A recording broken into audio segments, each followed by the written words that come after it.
আসসালামু আলাইকুম, কেমন আছেন সবাই? আমি রায়হান খান বলছি আমেরিকার ক্যালিফোর্নিয়া থেকে। আমি বর্তমানে ক্যালিফোর্নিয়া স্টেট ইউনিভার্সিটি লস অ্যাঞ্জেলেসে অটিজম স্পেকট্রাম ডিসঅর্ডারসে স্পেশাল এডুকেশনে মাস্টার্স করছি। তো আমার সেই জায়গা থেকে বা দায়িত্ববোধের থেকে আমি আপনাদেরকে বলেছি যে আমি যতটুকু জানি বা বুঝি বা শিখেছি বা শিখতেছি এটা একটু একটু করে আপনাদের সাথে শেয়ার করব। তো তারই ধারাবাহিকতায় আজকে ভিডিওটা করা। আমি লাস্ট ভিডিওতে আমি বলার চেষ্টা করেছি আপনাদেরকে হচ্ছে অটিজমের যে সবচেয়ে বড় দুইটা ইস্যু, একটা হচ্ছে সোশ্যাল ইন্টারাকশনের চ্যালেঞ্জ এবং হচ্ছে আপনার কমিউনিকেশন চ্যালেঞ্জ। তো হচ্ছে এই দুইটা একটা আরেকটার সাথে খুবই ওয়েল কানেক্টেড এবং আসলে একজন হিউম্যান বিং হিসেবে মানে হচ্ছে মানুষ হচ্ছে যেহেতু বা হচ্ছে সোশ্যাল হিউম্যান বিং, তো হচ্ছে গিয়ে সোসাইটিতে আমাদের চলতে ফিরতে এই কমিউনিকেশন এবং হচ্ছে সোশ্যাল ইন্টারাকশনটা আমাদের খুবই গুরুত্বপূর্ণ এবং অত্যন্ত প্রয়োজন এবং সেটা সঠিকভাবে করতে পারাটা অত্যন্ত গুরুত্বপূর্ণ সোশ্যাল যেই রিলেশনটা হচ্ছে মেনটেন করার জন্য। তো হচ্ছে এক্ষেত্রে আমাদের অটিজমের যারা বাচ্চা রয়েছে বা ইন্ডিভিজুয়ালস আছে তাদের এই চ্যালেঞ্জগুলো থাকে। তো প্রতিনিয়ত এই বিষয়গুলো নিয়ে কিভাবে ওভারকাম করা যায়, ওয়ার্ল্ড ওয়াইড বা নতুন নতুন যে গবেষণাগুলো প্রকাশ হচ্ছে সেখানে আসলে তারা কী ধরনের স্ট্র্যাটেজি ফলো করতেছে এগুলো নিয়মিতভাবে আলোচনা করার চেষ্টা করব। তো তার মধ্যে গত ভিডিওতে বলার চেষ্টা করেছিলাম যে হচ্ছে ভাষাগত বিষয় নিয়ে, যে আপনারা চেষ্টা করবেন আপনার বাচ্চা যদি হচ্ছে নির্দিষ্ট একটা ভাষার এনভায়রনমেন্টে থাকে, যেমন হচ্ছে বাংলাদেশের গ্রাম অঞ্চলগুলোতে শুধু বাংলা ভাষায় কথা বলা হয়, কিন্তু শহরে দেখা গেছে যে ইংলিশ মিডিয়াম স্কুলগুলোতে আপনার হচ্ছে তার ইংরেজিও চলতে হয়। বা আমাদের দেশে যারা হচ্ছে ধরেন পার্বত্য অঞ্চলে আছে, যারা উপজাতি, যারা অন্য ভাষা বাংলার পাশাপাশি অন্য কোনো ভাষায় ব্যবহার করে, তাদেরও যদি হচ্ছে আমি যেমন আমার ব্যাচেলরে থাকাকালীন আমি খাগড়াছড়ির হচ্ছে ককবরক ভাষা নিয়ে একটা ফিল্ড ওয়ার্কে গিয়েছিলাম। সেখানে দেখেছি তারা হচ্ছে মানে হচ্ছে পারিবারিক পরিবেশে হচ্ছে ককবরক ভাষায় কথা বলে এবং লোকালয়ে যখন আসে হাট বাজারে তারা হচ্ছে বাংলায় কথা বলে। তো দেখা গেছে তাদের ক্ষেত্রে তার যেসব বাচ্চারা পড়াশোনা করতেছে বা তারা হয়তো বা ইংরেজিও সেক্ষেত্রে ব্যবহার করে কিছু কিছু ক্ষেত্রে। তো সেই জায়গাটায় তাদের ২টা ৩টা ভাষা ব্যবহার করতে হয়। তো হচ্ছে এইরকম দেখা গেছে যে যারা মাল্টিকালচারাল একটা এনভায়রনমেন্টে চলে তারা আসলে বা মাল্টিলিঙ্গুয়াল একটা এনভায়রনমেন্টে চলে, মানে যেই এনভায়রনমেন্টে হচ্ছে একের অধিক ভাষা ব্যবহার হয়, তাদের ক্ষেত্রে আসলে এই সিচুয়েশনটা বোঝা অনেক বেশি সহজ। যে হচ্ছে কিভাবে একটা বাচ্চার জন্য একাধিক ভাষা ব্যবহার করাটা জরুরি। তো ওইখানে এক ভাই কমেন্ট করেছেন যে হচ্ছে আমি উইথ ডিউ রেসপেক্ট, মানে হচ্ছে তার বাচ্চা হচ্ছে অটিজম আছে এবং তিনি কথাই বলতে পারেন না। তো তিনি বলতেছিলেন আমাকে যে হচ্ছে উম, মানে অটিজমের বাচ্চাদের হচ্ছে তারও একজন বেবি আছে এবং সে কথা বলতে পারেন না এবং তার ক্ষেত্রে আসলে এই দোভাষার বিষয়টা যায় না। তো এই ক্ষেত্রে আমি একটা বিষয় ক্লিয়ার করার জন্য, কনফিউশনটা ক্লিয়ার করার জন্য আজকের ভিডিওটা করা, যে আসলে অটিজম স্পেকট্রাম ডিসঅর্ডারস, অটিজম শব্দের অর্থ হচ্ছে আপনার যেটা আমাদের অটিজম দিয়ে যেটা আমরা বোঝার চেষ্টা করি যে আপনার it's not like like disease, মানে এটা কোনো রোগ না যে আপনার নির্দিষ্ট কোনো কিছু সিমটম পাবেন এবং ওইটার আপনি প্রতিষেধক আছে, ঔষধ আছে, খেলেন ঠিক হয়ে গেল। It's a disorder. ডিসঅর্ডার মানে হচ্ছে অর্ডার, মানে প্রত্যেকটা জিনিস সাজানো। যেমন আমি যদি হচ্ছে ধরেন আপনি বুঝতে পারবেন যে কম্পিউটারের যে কিবোর্ডটা দেখছেন না, এই কম্পিউটারের কিবোর্ডগুলোতে কিন্তু হচ্ছে ABCD এভাবে সিরিয়াল বাই দেয়া নেই, এগুলা এলোমেলোভাবে সাজানো। যদিও এই প্যাটার্নটা একটা মানে নির্দিষ্ট পারপাস অনুযায়ী করা, কিন্তু আপনাকে সহজে বোঝার জন্য বলতেছি। আপনার মোবাইল ফোনে যে কিবোর্ডটা আপনি ধরেন ওপেন করবেন, সেই কিবোর্ডটা ধরেন হচ্ছে আপনি সিকোয়েন্স অনুযায়ী নাই। তো ইটস আ ডিসঅর্ডার, মানে প্রত্যেকটা বিষয়ে আছে, প্রত্যেকটা অক্ষরই এটার ভিতরে আছে, কিন্তু সিকোয়েন্সটা ঠিকভাবে নাই। আপনাকে প্রপারলি হচ্ছে মানে আপনাকে ইউজ করতে হইলে কোথায় কোনটা আছে ওইটাকে সঠিকভাবে আপনি হচ্ছে কোথায় কোন লেটারটা আছে এটা আপনাকে জানতে হবে, তারপরে ইউজ করতে হবে, মানে আগে ডিসকভার করতে হবে তারপরে। তো আপনার অটিজমের বিষয়টা এইরকম যে আপনার ইটস নট লাইক দ্যাট যে আপনার A to Z হচ্ছে 26টা যে অ্যালফাবেট আছে তার মধ্যে মাঝখানের 5টা নাই, যে আমাকে সেইটা সার্জারি করে নতুন করে ইমপ্লিমেন্ট করতে হবে কিবোর্ডের ভিতরে, অথবা মানে বাইরে থেকে এসে ইনপুট দিতে হবে, এরকম না আসলে বিষয়টা।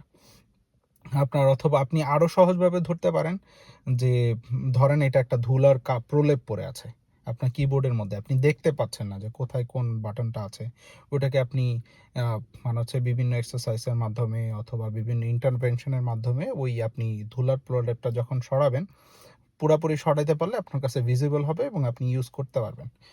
তো হচ্ছে আপনার বিভিন্ন কিছু ফিজিক্যাল কন্ডিশন আপনার আরও সহজভাবে বোঝার ক্ষেত্রে আপনি গত ভিডিওতে বলার চেষ্টা করেছিলাম যে অটিজম এমন একটা বিষয় যে আপনি আসলে মানে হচ্ছে অটিজমের সাথে আরও কিছু ফিজিক্যাল কন্ডিশন অ্যাড হয়, কিন্তু যদি সব কিছু ফিজিক্যাল কন্ডিশনগুলো বাদ দেন, আপনি একটা স্বাভাবিক বাচ্চা এবং একটা অটিজমের বাচ্চাকে পাশাপাশি রাখাইলে আপনি দেখে বুঝতে পারবেন না যে কার অটিজম আছে।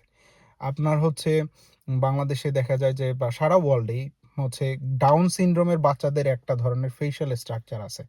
আপনি ওই ফেশিয়াল স্ট্রাকচার দেখলে বুঝতে পারবেন যে এই বাচ্চাটা, মানে ওই যে দেখলে মনে হয় না যে এই বাচ্চাকে আমি আগে কখনো দেখছি বা আগে সেইম একটা বাচ্চাকে আমি দেখছি। ওইরকম হচ্ছে ধরেন ডাউন সিনড্রোমের বাচ্চাদের একটা ফেশিয়াল স্ট্রাকচার আছে। তো অটিজমের বাচ্চাদের অটিজম প্লাস ডাউন সিনড্রোম একসাথে হইতে পারে। মানে হচ্ছে সেটা ভিন্ন বিষয়। এখন হচ্ছে গিয়ে আপনার কিন্তু ২ টা স্বতন্ত্র বৈশিষ্ট্য আছে। সেইম ওয়েতে ধরেন একজন মানুষের অটিজম প্লাস অ্যাংজাইটি থাকতে পারে। অটিজম প্লাস ADHD থাকতে পারে, যেটা হচ্ছে আপনার অ্যাটেনশন ডেফিসিট বা হাইপার অ্যাক্টিভিটি ডিসঅর্ডার যেটাকে বলে। মানে অনেক বেশি হাইপার হইতে পারে একটা বাচ্চা। এখন হচ্ছে ধরেন এটার পাশাপাশি তার সিজোফ্রেনিয়া থাকতে পারে। তার হচ্ছে আপনার স্লিপিং ডিসঅর্ডার বা ফিডিং ডিসঅর্ডার থাকতে পারে। এই ধরনের হচ্ছে সেন্সরি ইস্যু থাকতে পারে। তার তার মানে হচ্ছে, মানে আপনি অটিজমকে ক্লাসিফিকেশন যদি করে ফেলেন যে হচ্ছে একটা বাচ্চা অটিজম মানে আসলে ধরেন আরও সহজভাবে বোঝায়, যেমন আমাদের কাছে বাংলাদেশে টাকা পাঠানোর জন্য বিকাশ শব্দটা খুব বেশি মানে আমাদের কাছে পরিচিত। এখন মানে সব টাকা পাঠানোই কিন্তু বিকাশ না, কেউ নগদে পাঠাইতে পারে, কেউ হচ্ছে ব্যাংকিং সিস্টেমে পাঠাইতে পারে, কেউ হচ্ছে আপনার বা হচ্ছে হোন্ডার ক্ষেত্রে ধরেন আমরা কিন্তু দেখা গেছে যে ইয়ামাহা, এরপর হচ্ছে টিভিএস, বিভিন্ন ধরনের মোটর বাইক আছে। আমরা সব ধরনের বাইককে যেমন হচ্ছে একটা কমন ওয়ার্ডে বলে ফেলি যে হচ্ছে এটা একটা হোন্ডা। তো আসলে হোন্ডা একটা ডিফারেন্ট একটা কোম্পানি, মানে হচ্ছে যারা মোটর বাইক নির্মাণ করার একটা কোম্পানি, সব মোটর বাইক আসলে হোন্ডা না। তো সেম ওয়েতে আসলে সব ধরনের ডিসাবিলিটি একটা মানুষকে যখন দেখবেন ডিসাবিলিটি আছে তার ভিতরে হচ্ছে তার মানে সেটা হচ্ছে মানে সে কোনো একটা জায়গায় তার প্রতিবন্ধকতা আছে, যে সেই জিনিসটা পারে না, করতে পারে না। সেটা হইতে পারে তার হাঁটতে সমস্যা অথবা চোখে দেখার সমস্যা, কথা বলতে সমস্যা, বা হচ্ছে তার আরও বিভিন্ন কিছু মেন্টাল হেলথের ইস্যু থাকতে পারে। তো হচ্ছে অনেক কথায় হচ্ছে আমরা যে হচ্ছে আগে বলতাম হচ্ছে কমনলি বলা হয়তো এরা হচ্ছে পাগল, আর এখন এটাকে কমন ওয়ার্ড ইউজ করা হয় অটিজম, যেহেতু অটিজম শব্দটা আমাদের কাছে অনেক বেশি পরিচিত।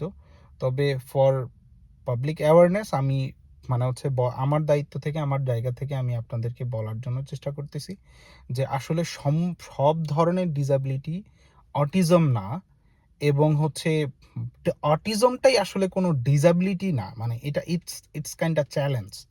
যেমন আপনার কাছে হচ্ছে ধরেন মানে আপনি সাঁতার জানেন না, আপনার কাছে সাঁতার জানাটা একটা চ্যালেঞ্জ, নট লাইক এটা আপনার ডিসাবিলিটি। মানে এটা আপনার প্রতিবন্ধকতা না, আপনি সাঁতার প্রতিবন্ধী না, যে আপনি সাঁতার জানেন না সে সাঁতার প্রতিবন্ধী না। সে হচ্ছে এইটা চ্যালেঞ্জ তার কাছে, মানে সে এখনও শিখতেছে বা শেখার জন্য চ্যালেঞ্জ। যখন সে এটা আস্তে আস্তে শিখে যাবে তখন এই চ্যালেঞ্জটা তার কাছে নর্মাল হয়ে যাবে।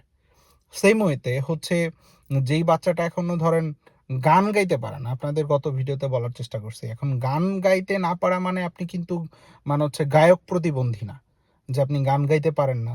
হচ্ছে কি আপনি মানে হচ্ছে যে দেখতে পারে না তাকে দৃষ্টি প্রতিবন্ধী বা হচ্ছে দৃষ্টিজয়ী বলি আমরা, কারণ ওইটা তার একটা একটা ইস্যু, তার হচ্ছে যে সেন্সটা একবারে অকেজো, কাজ করতেছে না, যার কারণে সে হচ্ছে আপনি হচ্ছে তাকে সেই বলতে পারেন যে ওইটা তার ডিসাবিলিটি।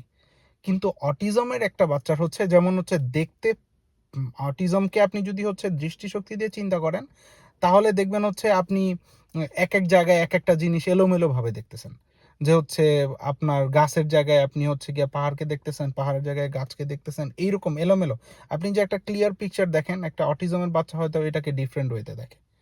তো হচ্ছে গিয়ে এই মানে হচ্ছে তার যে দৃষ্টি শক্তি বা হচ্ছে দেখার যে সেন্সগুলো আছে, এগুলো হয়তোবা সে মানে হচ্ছে অ্যাক্টিভলি কাজ করতেছে না, বা হচ্ছে যেভাবে কাজ স্বাভাবিকভাবে করার কথা সেভাবে সে দেখতেছে না। বিষয়টা সেরকম। মানে সব ধরনের ডিসএবিলিটি আসলে অটিজম না, এবং autism itself it's not a disorder, it's a challenge. আপনার হচ্ছে অটিজমের একটা বাচ্চা, তাকে তার ইস্যুগুলাকে আপনি তাকে শেখাবেন। সে হয়তোবা ধরেন মানে হচ্ছে এখন কারো সাথে তার ফ্যামিলির সাথে মানে হচ্ছে আপনার খুব চিৎকার করে কথা বলতেছে, অথবা সে আরেকটা নতুন পরিবেশে সে ঠিকমতো মিশতে পারতেছে না, বা তার কথা বলার ধরন হচ্ছে স্বাভাবিক বাচ্চাদের মতো না, বা সে সবার সাথে সোসাইটিতে মিশতে পারে না, বা তার হচ্ছে পরীক্ষায় যে একটা বাচ্চা যেভাবে মেমোরাইজিং করতে পারতেছে অন্য স্বাভাবিক ৫টা বাচ্চা, তার মতো সে মেমোরাইজিং করে লিখতে পারতেছে না। এর তাকে এটা ট্রেন করতে হবে। লাইক তাকে আপনি যখন one by one, step by step তাকে ট্রেন করবেন, বিভিন্ন এরকম অনেক অনেক হচ্ছে শত শত অনলাইনে দেখলে হাজার হাজার ইন্টারভেনশন স্ট্র্যাটেজিস আছে। যে হচ্ছে যেমন আমার স্কুলে যে আমি একটা বাচ্চাকে হচ্ছে ধরেন আমার একটা টার্গেটেড বাচ্চা ছিল, ওকে যাকে আমার হচ্ছে শিখাইতে হইতো যে ওর ইস্যু ছিল হচ্ছে ও ক্লাসে অন্য ৫টা বাচ্চা যেভাবে ক্লাস লেকচারের সময় হাত তুলে হচ্ছে কোশ্চেন করে, ও সচরাচর কোশ্চেন করতো না। মানে জাস্ট বসে থাকতো, শুনতো। ওকে কোশ্চেন করলে ও আসলে মানে হচ্ছে পরবর্তীতে মানে হচ্ছে ও বিষয়গুলো বুঝতো। হয়তোবা অন্যদিকে তাকায় আছে, হাত পা মুভ করতেছে, পা নাড়াইতেছে, হচ্ছে যেটা অন্য ৫টা বাচ্চা করে না। কিন্তু ও এটা করতো, এবং হচ্ছে আপনার আ মানে কোনো বিষয় যদি ক্লিয়ার না থাকতো হাত তুলে কোশ্চেন করতো না। তো হচ্ছে আ ইভেন কথাবার্তা আরেকটা ৫টা বাচ্চার সাথে, আর ৪টা বাচ্চা হচ্ছে যে একজন আরেকজনের সাথে যতটা ফ্রেন্ডলি ছিল, ও ক্লাসরুমে এভাবে আরেকজনের সাথে কথা বলতে চাইতো না। কিন্তু যখন আপনি ওকে একটা বিষয় শিখাই দিবেন, তখন এটা অ্যাক্টিভলি করতো। তো এই বাচ্চাটাকে আমি একটা স্ট্র্যাটেজি ফলো করছি, যে হচ্ছে ওকে আফটার ক্লাসরুম, যে হচ্ছে তাকে একটা আমি আমি হচ্ছে গিয়ে তার টেবিলে একটা পিকচার কার্ড দিয়ে দিছি। যে হচ্ছে ওইখানে ৫টা পিকচার কার্ড তাকে তারা যেই ধরনের টোকেন আরকি, টোকেন সিস্টেম তো পছন্দ করে, ওগুলা থেকে বাছাই করে, যে আমি এখানে ওকে বলছি যে হচ্ছে তুমি ক্লাসরুমে এরকম যদি হচ্ছে তুমি ৫ বার বিভিন্ন সময় যখন টিচার ক্লাস লেকচার দিবে, তখন তুমি যদি হচ্ছে ৫ বারে হচ্ছে হাত তুলে হচ্ছে কোশ্চেন করো টিচারকে, তখন হচ্ছে তোমার তুমি ৫টা টোকেন পাবা। তো টোকেনের পরে যখন ক্লাস শেষে যখন তুমি ৫টা টোকেন আমার কাছে জমা দিবা, তখন তুমি একটা তোমার গিফট আছে, তোমার জন্য খেলনা আছে। তো আমার প্রতি এই ৪ মাসের ক্লাসে আমি ট্রাই করছি। ১ম দিকে ওকে একটু বুঝাইতে কষ্ট হইছে। তো হচ্ছে তাকে ৪টা ৫টা হচ্ছে ক্লাসের পরে যখন দেখতেছে যে না গিফট দিচ্ছি, তখনও ও মানে হচ্ছে একটা সময় শেষের দিকে, আমার ১ম দিকে টার্গেট ছিল মাত্র ৫ বার হাত তোলা। হাত তুলে কোয়েশ্চেন করবে। লাস্টের দিকে দেখা গেছে যে উম মানে হচ্ছে লাস্ট 1 মান্থ ও উইথআউট এনি গিফট ও কন্টিনিউয়াসলি হ্যান্ড রেইজ করে কোয়েশ্চেন করতেছে টিচারকে। আ বলতেছে হচ্ছে গিয়ে কি ওর কোনো জানার জন্য থাকলে, কোয়েশ্চেন থাকলে ও হচ্ছে গিয়ে আপনার মানে অ্যাক্টিভলি জিজ্ঞেস করতেছে। তো এই যে বিষয়টা, মানে হচ্ছে অটিজমের যেমন একটা হচ্ছে তার সোশ্যাল উম আ ইন্টারেকশন চ্যালেঞ্জ বা এই ধরনের ডেফিসিয়েন্সি ছিল। এইটাকে আমি হচ্ছে তাকে একটা পজিটিভ হচ্ছে গিয়ে আপনার গিফট দেওয়ার যে প্রচলন, এটার মাধ্যমে তার এই জিনিসটাকে তার যে পারফরম্যান্স এটাকে বাড়ানোর চেষ্টা করছি, এবং আলহামদুলিল্লাহ সাকসেসফুলি ওর এই পারফরম্যান্সটা বাড়ছে। হয়তোবা দেখা গেছে যে ওকে এই জিনিসটা ধরে রাখলে কন্টিনিউয়াসলি এরকম টার্গেট করে করে আপনি যদি একটা চ্যালেঞ্জকে টার্গেট করে হচ্ছে বিভিন্ন ইন্টারভেনশন দেখতে পারেন, যে আসলে ১ম এ দেখবেন যে একটা অটিজমের বাচ্চা সে কোন দিকটাতে ইন্টারেস্ট আছে তার। তো ওই তার ইন্টারেস্টটাকে কাজে লাগায়ে তাকে একটা ওয়েতে ট্রেন করবেন, যে তুমি যখন এই জিনিসটা করবা, দেখবা, বুঝবা এই জিনিসটা করলে তুমি হচ্ছে এই গিফটটা পাবা। বাচ্চা মানুষ বা ছোট মানুষ তাদেরকে আপনি নরমালি হচ্ছে আর ৫টা স্বাভাবিক বাচ্চাকে আপনি যেভাবে বলেন যে হ্যাঁ, তুমি এতক্ষণ পড়াশোনা করলে এরপরে একটা চকলেট পাবা। অটিজমের বাচ্চাটাকেও আপনি একটু ধরেন আরেকটু স্ট্র্যাটেজিক ওয়েতে তাকে ট্রেন করতে হবে, গাইড করতে হবে, যে হচ্ছে আপনার তাহলে সেই এই তার যে অ্যাকশনটা আছে, যা তার থেকে যে এক্সপেকটেশন আছে আপনার, ওই কাজটা সে হয়তোবা ধরেন সাকসেসফুলি করতে পারবে একটা সময়। তো উম আমার হচ্ছে এইজন্য আপনাদেরকে রিকোয়েস্ট যে হচ্ছে মানে অটিজমের বাচ্চাদেরকে আপনি স্বাভাবিক অটিজমকে আসলে অন্য কোনো প্রতিবন্ধকতার সাথে মিলাবেন না, এবং হচ্ছে অটিজমটা autism itself is not it's not a like disability, it's a challenge. তাকে এই চ্যালেঞ্জগুলোকে ওভারকাম করতে তাকে ট্রেন করবেন, সে একটা সময় সাকসেসফুল হবে। এবং এটার জন্য কোনো মেডিসিন নাই। আপনি বাংলাদেশে অনেক মেডিসিন বা হচ্ছে ডক্টররা অন্যান্য ইস্যুগুলোর সাথে, যেমন যার স্লিপিনেস আছে, যে অটিজমের সাথে তার ঘুমের ইস্যু থাকতে পারে, বাচ্চারা ঠিকমতো ঘুমাচ্ছে না, ডক্টর হয়তো বা তার ঘুমের এই সমস্যাটা কাটানোর জন্য একটা মেডিসিন দিতে পারে। নট লাইক দ্যাট অন্য একটা বাচ্চারও এই ইস্যুটা থাকবে। আপনি এখন দেখলেন যে এই অটিজমের বাচ্চার জন্য ওই ডক্টর এই ট্রিটমেন্ট হচ্ছে, এই মেডিসিন রিকমেন্ড করছে, তার মানে আমার বাচ্চাকেও আমি হয়তো বা এই মেডিসিনটা খাওয়াইলে হবে না। আপনার বাচ্চার হয়তো বা অ্যাংজাইটি থাকতে পারে, সেই ডক্টর আপনাকে হয়তো বা অ্যাংজাইটির মেডিসিন দিতে পারে। আপনার বাচ্চার হয়তো বা আপনার সেন্সরি ইস্যু থাকতে পারে, আপনার এই সেন্সরি ইস্যু মানে হচ্ছে রিডিউস করার জন্য সে হয়তো বা অন্য মেডিসিন দিতে পারে। তো হচ্ছে একটা অটিজমের সাথে আপনার হচ্ছে অনেকগুলা প্রবলেম অ্যাড হইতে পারে, এক বা একাধিক। কিন্তু আপনার যখন আপনি ক্যারেক্টারাইজ করবেন অটিজমের যে মেইন দুইটা ইস্যু, একটা হচ্ছে সোশ্যালাইজেশন এবং হচ্ছে কমিউনিকেশন, এই দুইটা ইস্যুর পাশাপাশি অন্য যে ইস্যুগুলো আছে। এখন একটা মানুষকে আপনি কথা বলার ক্ষেত্রে আসলে কোনো মেডিসিন দিয়ে লাভ নাই। সে কথা বলে মেডিসিন দিয়ে শিখবে না। আপনার হয়তো বা আপনার হচ্ছে আপনার যে সোশ্যালাইজেশন আছে, সামাজিকতা আছে, এটা আসলে কোনো মেডিসিন দিয়ে মানে সম্ভব না। কিন্তু এটার পাশাপাশি যে হেলথ ইস্যুগুলো অ্যাড হয়, যেমন হচ্ছে স্লিপিনেস বলেন, অ্যাংজাইটি বলেন, ওই এডিএইচডি বলেন, যেটা বিষয়গুলো আছে, হচ্ছে মানে বিহেভিয়ারাল যে বিষয়গুলো, হেলথ অ্যান্ড বিহেভিয়ারাল ইস্যু আছে, এই যে জিনিসগুলাকে একটু কন্ট্রোলে নিয়ে আসার জন্য, এইগুলাকে একটু কন্ট্রোল রাখার জন্য, যাতে আপনি অটিজমের বিষয়গুলোকে বেশি করে ফোকাস করতে পারেন, টেক কেয়ার করতে পারেন, এই হেলথ ইস্যুগুলো যাতে হচ্ছে অটিজমের যে সিমটম এবং আপনার যে মানে যেই আপনার এক্সারসাইজ বা হচ্ছে যেই ডেভেলপমেন্টে ট্রাই করতেছেন, এটাকে যাতে ইন্টারাপ্ট না করে, এইটাকে যাতে হচ্ছে আপনার এই যে ডেভেলপমেন্টটাকে যাতে বাধাগ্রস্ত না করে, সেজন্য ডক্টর হচ্ছে এক একজন প্যাশেন্টের এক একজন মানে সে হচ্ছে ওইটা প্যাশেন্ট হিসেবে এইটাকে ট্রিটমেন্ট করে। তো হচ্ছে গিয়ে আসলে এটার জন্য কমন কোনো মেডিসিন নাই। আর প্লিজ হচ্ছে আপনাদের ক্ষেত্রে রিকোয়েস্ট থাকবে, আপনারা একজন অটিজম বাচ্চাকে ডক্টর একটা প্রেসক্রাইব করছে, ওইটাকে ফলো করে আপনার বাচ্চাকে সেম মেডিসিনটা নিবেন না। কারণ আপনাকে অবশ্যই ডায়াগনোসিস করতে হবে।